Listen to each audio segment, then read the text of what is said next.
G Tamil நேயர்களுக்கு காலை வணக்கம். நம்ம இன்னைக்கு பார்க்க போற மருத்துவம் நெஞ்சு தகைக்கான மருத்துவம். நெஞ்சு தகைனா நாள்பட்ட நெஞ்சு வலி. நாள்பட்ட நெஞ்சு வலினா ஒரு 10 வருஷத்துக்கு முன்னாடி அடிபட்டிருக்கோம். 10 வருஷத்துக்கு முன்னாடி கீழே விழுந்து எங்கேயாவது அடிபட்டு உள்காயம் ஏற்பட்டு அது அப்படியே விட்டுருப்பாங்க, மறந்துருப்பாங்க. அது 10 வருஷத்துக்கு அப்புறம் வலி வரும். அந்த வலி யாருக்கு சொன்னாலும் புரியாது. ஏன் வருது வலி, எதுக்கு வருதுன்னு அவங்களுக்கு தெரியாது. அந்த நெஞ்சு வலி வரும்பொழுது வலி அதிகமாக இருக்கும். சாப்பிட முடியாது, சாப்பிட முடியுதுங்களா தூங்க முடியாது. அது மட்டும் இல்லாமல் படுக்க முடியாது. படுத்தாங்கன்னா கொஞ்ச நேரத்தில் திருப்பி எழுந்திரிச்சுப்பாங்க. எழுந்திரிச்சதும் திருப்பி நெஞ்சு வலிக்கும். திருப்பி படுத்து பார்ப்பாங்க, படுக்கவும் முடியாது. நடந்தாலும் வலிக்கும், உட்காந்தாலும் வலிக்கும், எப்படி இருந்தாலும் வலிக்கும். இது மறைமுகமாக உள்ளே இருக்கும். இது யாருக்கும் தெரியாது. அல்லது ஒரு சிறு வயசில் அதிக அளவு பளு தூக்குனவங்க, எடை அதிக அளவு சுமை தூக்கியவர்கள், அவங்களுக்கும் நாள்பட்டு ஒரு 40 வயசுக்கு மேலே போகும்போது நெஞ்சு வலி வந்துடும். அந்த நெஞ்சு வலியாக இருந்தாலும் சரியாகக்கூடியது. ஏன்னா அந்த அதிக அளவு பளு தூக்குன சின்ன வயசுல தெரியாது. அதெல்லாம் இருதயம் தான் தாங்கியிருக்கும். அது 40 வயசுக்கு மேலே போகும்போது அந்த இருதயம் அந்த வலி அப்பதான் வெளிப்படுத்தும். அப்போ அந்த வலியை தாங்க முடியாது. ஏன் வலிக்குது, எதுக்கு வலிக்குதுன்னு அவங்களுக்கு தெரியாது.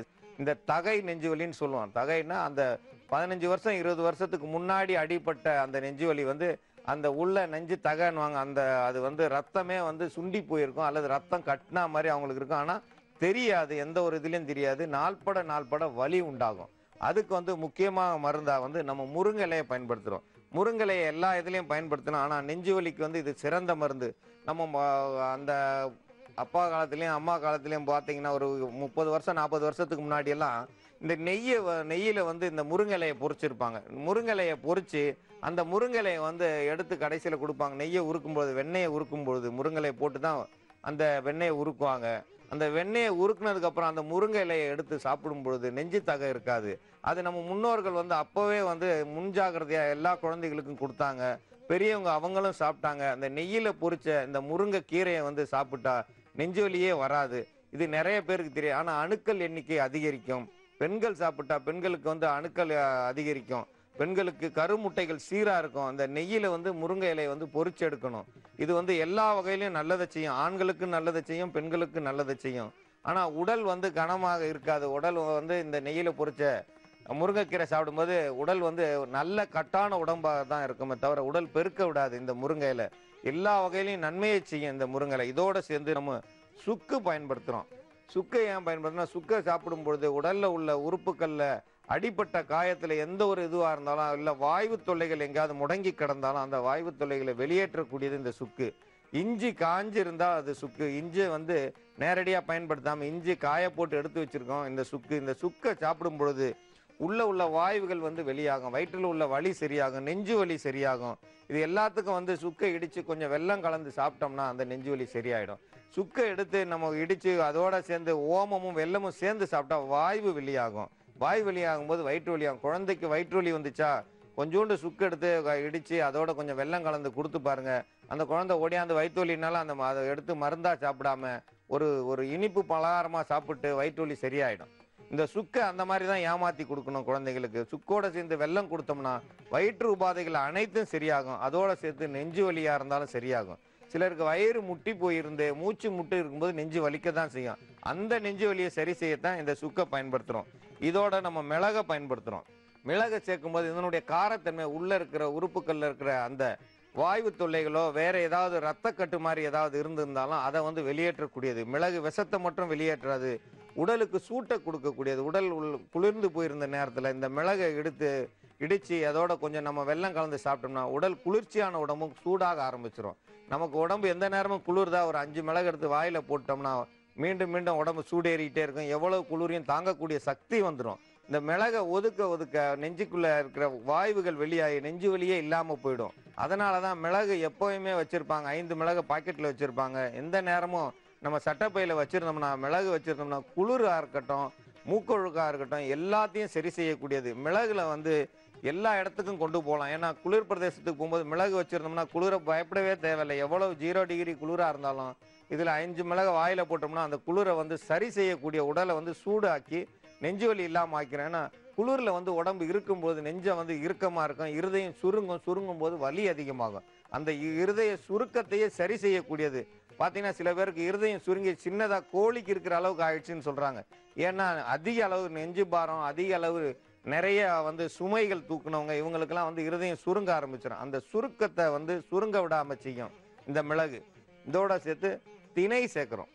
திணை வந்து ரொம்ப நல்ல ஒரு பொருள். உடலை வந்து சூடாக்கக்கூடியது, உடல்ல உள்ள நரம்புகளை பலப்படுத்தக்கூடியது, நம்ம உடம்புக்கு தேவையான சத்தை கொடுக்கக்கூடியது. இந்த திணையை நம்ம சாப்பிடும்பொழுது உடல் ஆரோக்கியம் அதிகமாகும். நரம்பு மண்டலங்கள் வந்து புடைக்க செய்யும். இந்த திணையில வந்து எந்த குழந்தைகளுக்கு கொடுத்தாலும் ஜன்னி வராது. குழந்தைகளுக்கு திணைச்சோறு கொடுத்தாங்கன்னா அந்த குழந்தையிலிருந்து திணைச்சோறு கொடுத்துட்டு வந்தா குழந்தைகளுக்கு ஜன்னியே வராது. இதெல்லாம் யாருமே கொடுக்கறது கிடையாது. இன்னைக்கு எல்லா சாப்பாடும் கொடுத்து பார்க்குறோம். ஆனால் குழந்தையிலிருந்து பிள்ளைக்கு ஜன்னி வருதுன்றாங்க. இதை சிறு குழந்தையிலிருந்து வாரம் ஒரு முறை திணைச்சோறு கொடுத்தோம்னா குழந்தைகளுக்கு ஜன்னி வராது, வலிப்பு வராது, காக்கா வலிப்பு வராது. ஏன்னா இது உடல் சூடை சரி செய்யும். அது இல்லாமல் நரம்பு மண்டலங்களை பாதுகாக்கும். நரம்பு மண்டலங்களை பாதுகாக்கும் பொழுது நம்ம உடல் பலமாக இருக்கும். உடல் பலமாக இருக்கும்போது நல்ல ஆரோக்கியத்துக்கு இந்த திணையை நம்ம பயன்படுத்துகிறோம். பனை வெல்லம், ஏன்னா இதில் வந்து சர்க்கரையை சேர்க்காம பனை வெல்லத்தை சேர்த்தோம்னா உடலில் வந்து குளிர்ச்சியையும் சூடையும் சமமாக்கக்கூடியது. பனை வெல்லம் சாப்பிடும்போது சர்க்கரை சத்து ஏறாது. சர்க்கரை சத்து ஏறாமல் இருக்கும்போது நம்ம உடல் பாதுகாக்கப்படும். சர்க்கரை சத்துன்னு சொல்லி இருக்கிறதுக்கு வாய்ப்பு இல்லாமல் ஆக்கிடும். சர்க்கரை சத்துக்கு பயப்பட தேவையில்லை. ஒரு கட்டியை அப்படியே சாப்பிட்டாலும் சர்க்கரை சத்து ஏறாது. சர்க்கரை நோய் உள்ளவங்களும் இதை சாப்பிடலாம், எல்லாரும் சாப்பிடலாம். ஏன்னா சர்க்கரை நோய் உள்ளவங்களுக்கும் சேர்த்து ஒரு மருந்தை தயாரிங்கன்னு தான் சொல்கிறாங்களே தவிர சாதாரணமாக இல்லை. அப்படின்னும் போது இது சர்க்கரை நோயாளிகளும் சாப்பிடலாம். சர்க்கரை நோயாளிகளுக்கு நெஞ்சு வலி இருக்கும், அந்த நெஞ்சு வலி இருந்தாலும் சாப்பிடலாம். அந்த நெஞ்சு வலியும் சரியாகும். ஏன்னா அவங்க வந்து சாப்பிட்றதே கொஞ்சம் தான் சாப்பிட்றாங்க. சாப்பாட்டினுடைய அளவு குறைஞ்சிருது. அதிக அளவு குடும்ப சுமை முதல்ல அவங்க தூக்கியதெல்லாம் இப்போ வயசான காலத்தில் தான் நெஞ்சு வலியாக வரும். அந்த நெஞ்சு வலியும் சரி செய்யக்கூடியது. அதுக்காக வேண்டி தான் அவங்களுக்கு பனை வெல்லம் சேர்க்குறோம். நெய், இது நாட்டு மாட்டு நெய். இந்த நாட்டு மாட்டு நெய்யை வந்து நம்ம பயன்படுத்துகிறோம். நாட்டு மாட்டு நெய்யை சாப்பிடும் பொழுது நெஞ்சு பலம் அதிகமாக இருக்கும். நெய்யை இந்த நெய்யில் நேரடியாக சர்க்கரையை போட்டு அல்வா சாப்பிடாம அந்த நெய்யை அப்படியே சாப்பிட்டோம்னா நெஞ்சு வலியே இருக்காது. இது நாட்டு மாட்டு நெய் கிடைக்கிறதே கஷ்டம். இதில் வந்து எங்கே நாங்கள் போட்டு சாப்பிடணும், கொஞ்சம் தேடல்கள் வைக்கணும். தேடுனா எல்லா இடத்துலையும் கிடைக்கும். தேட தான் எல்லாமே கிடைக்கும். எப்படி தேனீக்கள் தேனை தேடி கொண்டு வந்து சேர்க்குதோ அதே மாதிரி நம்மளுடைய தேவைக்கு தேடி போய் தான் எடுக்கணும். இருக்கிற இடத்துலயே நமக்கு கிடைக்கணும்னா அது கிடைக்காது. ஆனா இந்த நெஞ்சு தகைக்கான மருந்து, இந்த நெஞ்சு தகைக்கு இது எல்லாம் கூட்டு சேர்ந்த கலவையை இப்போ மருந்தா தயாரிக்கும். நெஞ்சு தகைக்கான மருந்து, நெஞ்சு வலி இருக்கிறவங்களுக்கு இது ஒரு சிறந்த மருந்து. இதுக்கு வந்து முருங்கைக்கீரையை முதல்ல நம்ம பயன்படுத்துகிறோம். முதல்ல வந்து நெய்யை போட்டுக்கணும். நெய் வந்து ஒரு 10 கிராம் அளவுக்கு பயன்படுத்திக்கலாம். 10 கிராம் அளவுக்கு இருந்தாலே போதுமானது. நெய் வந்து அதிக அளவு தேவையில்லை. முருங்கைக்கீரையை முதல்ல வந்து பொன் வறுவலாக வறுக்கணும். அதை வந்து கருக விடக்கூடாது. ஏன்னா நெய் சூடு ஏறினதுமே எதை போட்டாலும் அது கரிக்கிறோம். நெய்யினுடைய சூடு வந்து அதிகமாக இருக்கும். சீக்கிரமாக சூடு குறையாது. எண்ணெய் கூட சீக்கிரமாக குறைஞ்சிரும். ஆனால் நெய்யில் வந்து அவ்வளோ சீக்கிரமாக குறையாது. அதனால் நெய் உருகுனதுமே அதில் முருங்கை இலையை போட்டுக்கிறணும். ஒரு 20 கிராம் அளவுக்கு போட்டால் போதும் ஒருத்தருக்குன்னும் போது. அதில் வந்து பொரிச்சு எடுக்கிறோம். பொரிச்சு எடுத்ததால் அதனுடைய நெய்யும் சேர்ந்து வச்சுக்கிறலாம். அந்த நெய்யோட சேர்ந்து இருக்கும்போது மணமாகவும் ருசியாகவும் இருக்கும் அந்த முருங்கை இலை. அதுலேயே அது வந்து ஊறிக்கிட்டு இருக்கணும். அது கொஞ்சம் மொறுமொறுவலாக வந்திருக்கணும் அந்த முருங்கை இலை. பாதி வெந்து வேகாமல் இருந்தாலும் தவறு கிடையாது. அந்த எந்த ஒரு தவறும் பண்ணாது. ஆனால் அதிக நாள் வச்சிருக்க வேணாம். அப்பப்போ சாப்பிட்றணும். இதில் வந்து சுக்கை பயன்படுத்தணும். சுக்கு எந்த அளவுக்குனா இந்த அளவுக்கு எடுத்துக்கணும். ஒரு 1/2 கிராம் அளவுக்கு இருந்தால் போதும். 1/2 கிராம் அளவுக்கு சுக்கு எடுத்துக்கிட்டா போதும். அதிக அளவு சுக்கு சேர்க்கக்கூடாது. அதிக அளவு சேர்த்தோம்னா அதை சாப்பிட முடியாது. சாப்பிட முடியாமல் எரிச்சலை உண்டு பண்ணும். சுக்கு வந்து நல்லதை செய்யும். அதிக அளவு சாப்பிட்டா நெஞ்சு எரிச்சலையும் உண்டு பண்ணும். நெஞ்சு எரிச்சலையும் சரி பண்ணும். நெஞ்சு வலியும் சரி பண்ணும். 1/2 கிராம் அளவுக்கு சுக்கு சேர்த்தா போதும். அதுக்கு மேலே தேவையில்லை. அதோடு சேர்ந்து மிளகுத்தூள் இந்த வச்சுருக்கோம். மிளகுல வந்து ஒரு 7 மிளகு அளவுக்கு எடுத்துக்கிட்டா போதும். 7 மிளகு அளவு எடுத்தாலே போதுமானது. திணையை வந்து பச்சை அப்படியே மாவை அரைச்சிருக்கோம். இதை வந்து எந்த ஒரு வேகவும் வைக்கல, எதுவும் செய்யல. இந்த திணை வந்து குறைந்தது வந்து ஒரு 50 கிராம்லேருந்து 75 கிராம் எடுத்துக்கலாம். உங்கள் தேவைக்கு ஏற்ப எடுக்கலாம். அந்த முருங்கை இலை அதிகமாக இருந்தால் திணையினுடைய அளவும் அதிகரிச்சுக்குங்க. இப்போ வந்து ஒரு 75 கிராம் அளவுக்கு இருக்குது.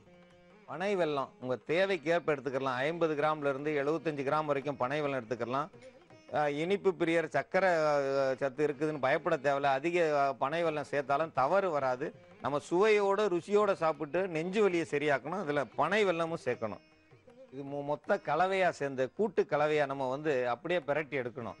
திணையை வந்து தேனோட பிணைஞ்சு சாப்பிட்டு அந்த நாளில் வந்து ருசியாக இருக்கும். மலையில் உள்ள பழியர்கள் வந்து திணையை வந்து நேரடியாக பச்சையாகவே எடுத்து தேனோட குழைச்சி அப்படியே அள்ளி சாப்பிடும்பொழுது உடல் பலமாக இருக்கும். நெஞ்சு தகை இருக்காது. அவங்க எந்த மூளையிலையும் மரத்துலேயும் கொடியிலையும் ஏறுவாங்க. ஏன்னா நெஞ்சு வலியே இருக்காது. கொடி வழியாக ஏறும்போது நெஞ்சு இறுக்கமாகும். அந்த கொடி மரத்தில் உள்ள கொடிகள்லையும் மலை இடுக்குகள்லையும் ஏறும்பொழுது கால் சதைகள் வலிக்கும். அந்த எந்த ஒரு வலியும் இல்லாமல் ஆகணும்னா திணையை சாப்பிடலாம். திணையோட சேர்ந்து தேன் சேர்ந்து சாப்பிட்டா உடல் பலம் அதிகமாகும். அதே போல இந்த திணையோட சேர்ந்து முருங்கை இலையை நெய்யில பொரிச்செடுத்து உங்க தேவைக்கு ஏற்ப சேர்த்துக்கலாம். அதிகமா இருந்தா வீட்டுல எல்லாரும் சேர்ந்து சாப்பிடுங்க. இதுல தவறே கிடையாது. குழந்தைகள் சாப்பிடலாம், பெரியவங்க சாப்பிடலாம், பெண்கள் சாப்பிட்டா இந்த பெண்களுக்கு அந்த மாதவிடாய் ஒழுக்கத்தையும் சரி செய்யக்கூடியது. இது மாதவிடாய் ஒழுக்கம் இல்லாத மாதவிடாய்ன்னு சொல்லுவாங்க. இது ஒரு எனக்கு 3 மாசம் தள்ளி போயிடுச்சு, 4 மாசம் தள்ளி போயிடுச்சு, அதையும் சரி செய்யக்கூடியது. நம்ம ஒரு மருந்து செஞ்சோம்னா குடும்பத்தோட சாப்பிட்ற அளவுக்கு தான் இந்த மருந்து இருக்கும். இது மருந்தா இருக்காது, ஒரு விருந்தா தான் இருக்கும். ஏன்னு கேட்டோம்னா நம்ம சாப்பிட்ற உணவுலேயே தான் மருத்துவம் செய்கிறோம். ஒவ்வொன்றும் ஒவ்வொரு அரிசியும் ஒரு வேலையை செய்யக்கூடியது. திணை உடல் உள்ள நரம்புகளை சரி செய்யக்கூடியது. உடல்ல உள்ள பாகம் அனைத்தையும் சரி செய்யும். இதனுடைய மனமும் ருசியும் சேர்ந்து அப்படியே ஒரு ஆள் அதை சாப்பிட்டு காலையில் ஒரு சாப்பாடு சாப்பிட்றதுக்கு எவ்வளவு நமக்கு சத்து தேவை அவ்வளவு சத்து இந்த ஒரே கிண்ணத்தில் இருக்கு. இந்த ஒரு கிண்ணத்தில் இருக்கிறது குறைந்தது ஒரு 100 கிராம் அளவுக்குள்ளே தான் இருக்கும். இதை சாப்பிட்டா போதும். இது மத்தியானம் 3 மணி வரைக்கும் பசி தாங்கக்கூடியது.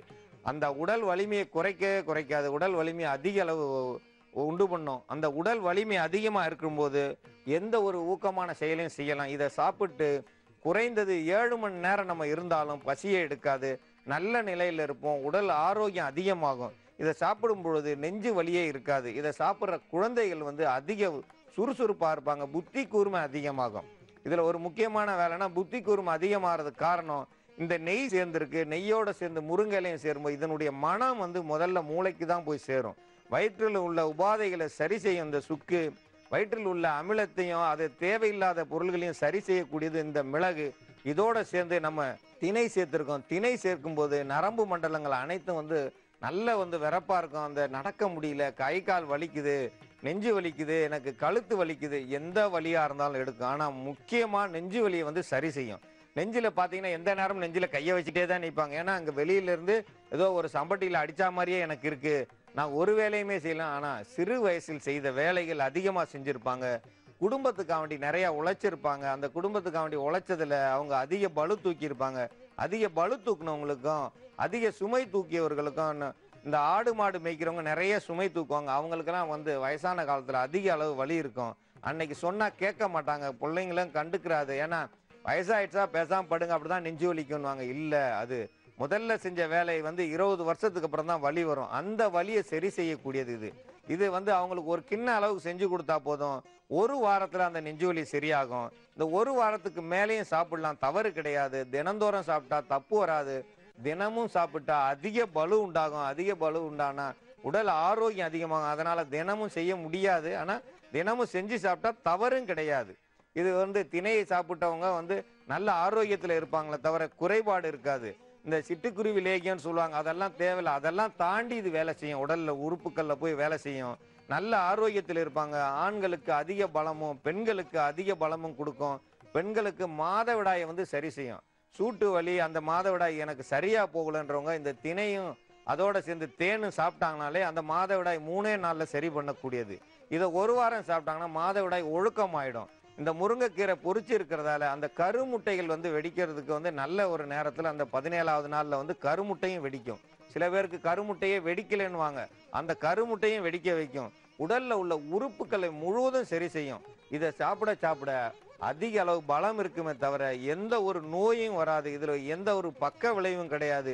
இது சிறுவர்களும் சாப்பிடலாம், பெரியவங்களும் சாப்பிடலாம், நடுத்தர வயது உள்ளவங்களும் சாப்பிடலாம். நெஞ்சு வலின்றதே காணாம போயிடும். நெஞ்சு வலியா எப்போ இருந்துச்சு, யாருக்கு இருந்துச்சுன்னு கேட்பாங்க 1 மாசம் கழிச்சு போய் பார்த்தீங்கன்னா. ஏன்னா அந்த நெஞ்சு வலியை சுத்தமா அகற்றிடும். நெஞ்சு பாரத்தை சரி செய்யக்கூடியது. இதை அவங்களுக்கு கொடுக்க கொடுக்க உடல் மீண்டும் இளமையாகும். என்ன சொல்லுவாங்க, என்றும் இளமையா இருக்கலாம். என்றும் இளமையா இருக்கணும்னா இந்த திணையில முருங்கை இலை நெய் சேர்ந்த கலவை நெய்யில பொரிச்செடுத்து போட்டதுமே அதனுடைய மனமே நம்மளை சாப்பிட தூண்டும். அதோட சேர்த்து பனை வெல்லம் சேர்த்திருக்கோம். உங்கள் தேவைக்கேற்ப ருசிக்கு அந்த பனை வெல்லம் மிளகும் சுக்கும் சிறிதளவு தான் சேர்த்திருக்கோம். 7 மிளகு சேர்த்திருக்கோம். 1/2 கிராம் அளவுக்கு தான் சுக்கு சேர்த்திருக்கோம். ஏன்னா அதனுடைய காரத்தன்மை லேசா போய் வேலை செஞ்சு வயிற்றுக்குள்ள எரிச்சலும் இருக்கக்கூடாது, ஆனா சுகமாகவும் இருக்கணும். அதுக்காக வேண்டிதான் அந்த அளவு, அது அளவுக்கு மீறக்கூடாது. கண்டிப்பா சுக்கினுடைய அளவு கூடினா வயிற்றுல வேற மாதிரி வலி இருக்கும். ஆனா அப்புறம் நிறைய வெல்லம் சேர்க்க வேண்டியது வரும். தவறா நம்ம மாத்தி மாத்தி செஞ்சுக்கிட்டு இருக்கக்கூடாது. வெல்லம் சேர்த்தோம்னா இனிப்பு கூடி போயிடும். இனிப்பு கூடி போயிடுச்சுன்னா அதனுடைய தன்மை மாறி போயிடும். அதனால் சுக்கினுடைய அளவு 1/2 கிராம் போதுமானது. மிளகு 7 மிளகு போதும். முருங்கைக்கீரை ஒரு 25 கிராம் எடுத்துக்குங்க. திணை வந்து குறைந்தது ஒரு 75 கிராம் அளவுக்கு அதை வந்து நல்லா மாவா அரைச்சி எடுத்துக்கிறணும். அந்த இந்த திணையாவே இல்லாமல் மாவை அரைச்சி எடுத்ததை தான் நம்ம சேர்த்துருக்கோம். இந்த மாதிரி திணையாக இல்லாததை எடுத்து போடணும். மாவை அரைச்சி போட்டால் தான் அதை சாப்பிட ருசியாக இருக்கும். இல்லைன்னா இது வந்து மெல்லும் போது நல்ல பல்லில் வந்து இரும்பு தின்ன மாதிரி கடுக்குன்னு இருக்கும். அதனால் வயசானவங்களுக்கு வந்து பல்லு மெல்ல முடியாது, பல் வலி இருக்கும். அந்த வலி இல்லாமல் இருக்கத்தான் அதை மாவா அரைச்சிருக்கோம். மாவா அரைச்சதை சாப்பிட்டோம்னா அந்த பல் வலிகளும் இருக்காது, பல் உறுதியும் இருக்கும். நெஞ்சு வலி மட்டும் இல்லை, உடல் முழுவதும் பலத்தை கூட்டும். உடல் பலத்தை கூட்டும் போது நெஞ்சு வலி எங்கே போச்சுன்னு தெரியாது. நெஞ்சு தகைன்னா அது நாள்பட்ட நெஞ்சு சுமையில் வந்த வலி, அந்த வலியும் சரியாகும். இந்த நெஞ்சு வலி உள்ள யாராக இருந்தாலும் இந்த மருந்தை சாப்பிட்டு நலம் பெற வேண்டும் என்று பாத எரிச்சல்னா கால் பாதத்தில் எரிச்சல். அந்த எரிச்சலுக்கான மருத்துவம். பாத எரிச்சல் ஏன் வருதுன்னா உடலில் சத்து பற்றாக்குறை வந்ததால் பாத எரிச்சல் வருது. குழந்தை பிறந்ததுக்கப்புறம் பெண்களுக்கு இந்த பாத எரிச்சல் வரும். அதுக்கப்புறம் எத்தனை மருத்துவம் பார்க்குறாங்கன்னு அவங்களுக்கே சொல்ல முடியாது. தண்ணியிலே நின்றுக்கிட்டு இருந்தால் அந்த எரிச்சல் குறையும், அல்லது அந்த பாதத்தில் ஏதாவது ஐஸ் கட்டியை வச்சுக்கிட்டே இருப்பாங்க. இந்த மாதிரி இருக்கிற சூழ்நிலையில் இந்த பாத எரிச்சலை வந்து சரி பண்ணுறது அவ்வளோ சுலபம் இல்லை. இந்த மாதிரி பாத எரிச்சலுக்கு இன்புறான்ற செடி வந்து ரொம்ப அசுர வேகத்தில் இந்த பாத எரிச்சலை சரி பண்ணும். இந்த இன்புறா பல மருத்துவத்துக்கு பயன்படும். இது தரையில் முளைச்சிருக்கும், எல்லா இடத்துலையும் கிடைக்கும். இதில் வெள்ளைப்பூ இருக்கும். வெள்ளைப்பூ இருக்கிறது தான் நீங்கள் பயன்படுத்தணும். சிகப்பு பூ ஒரு நீல கலரில் பூ இருக்கும், அது வேண்டாம். அது அந்த அளவு வேகமாக வேலை செய்யாது. வெள்ளைப்பூ இருக்கிறது அசுர வேகத்தில் பயன்படும். காலடியிலே இருக்குது, எல்லா இடத்துலையும் ரோட்டில் நடந்து போகும்போது கல் இடுக்குகளில் இது முளைச்சிருக்கும். இலை வந்து லேசாக மெல்லிசாக அரிசி 2 அரிசியை நேராக வச்சா மாதிரி இருக்கும். அது வந்து வெள்ளை கலரில் தான் பூ இருக்கும். இந்த இன்புறா வந்து இன்ப ஊறல் அதுன்னு சொல்லுவாங்க. அதனுடைய சாறு வந்து உடலில் சேர இன்ப ஊறல்னா எல்லாமே நல்லது நடக்கும். இன்புறா இலையோடு சேர்த்து அரிசியும் சேர்த்து அரைச்சி சாப்பிட்டோம்னா ரத்தம் சீக்கிரமாக உற்பத்தி ஆகும். ரத்தத்தில் எரிச்சல் உண்டாக்கக்கூடிய தன்மை ஏன்னா ரத்தம் குறைஞ்சிட்டா தான் அந்த இடம் எரியும். எரிய அந்த இடத்துல ரத்தம் குறைஞ்சிட்டே வருதுன்னு அர்த்தம். இந்த பாத எரிச்சலால் நிறைய பேர் அவதிப்படுறாங்க.